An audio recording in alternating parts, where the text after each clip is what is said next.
Pour les enfants, la réalité de Dieu et du Christ est incontestable, alors que pour d'autres, l'expérience est parfois superficielle.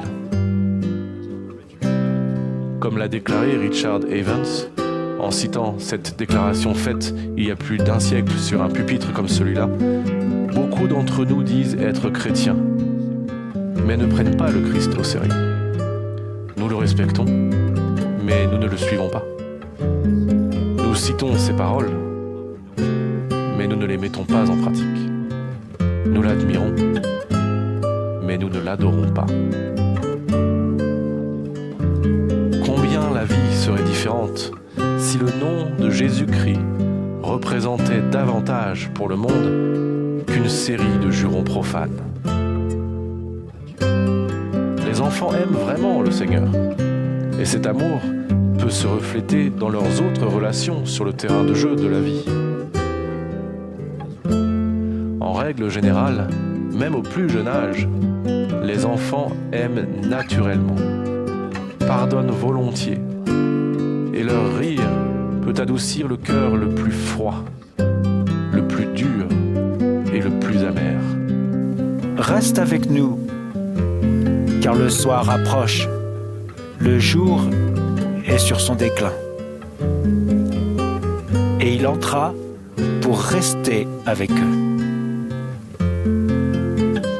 Le Sauveur accepta cette nuit-là l'invitation d'entrer dans la maison de ses disciples. Il soupa avec eux, il prit le pain, le bénit, le rompit et le leur donna. Leurs yeux s'ouvrirent et ils le reconnurent. Alors il disparut de devant eux.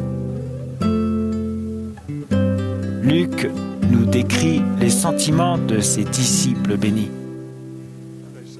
Et ils se dirent l'un à l'autre, « Notre cœur ne brûlait-il pas au-dedans de nous lorsqu'il nous parlait en chemin et nous expliquait les Écritures ?»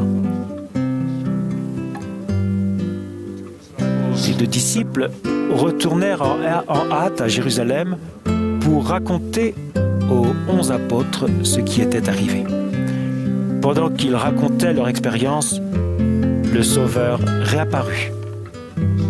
Il se présenta au milieu d'eux et leur dit « La paix soit avec vous ».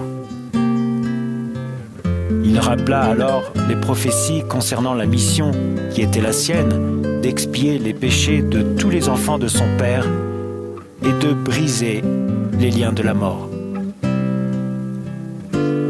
Et il leur dit « Ainsi, il est écrit que le Christ souffrirait et qu'il ressusciterait des morts le 3e jour, et que la repentance et le pardon des péchés seraient prêchés en son nom à toutes les nations, à commencer par Jérusalem. Vous êtes témoins de ces choses. »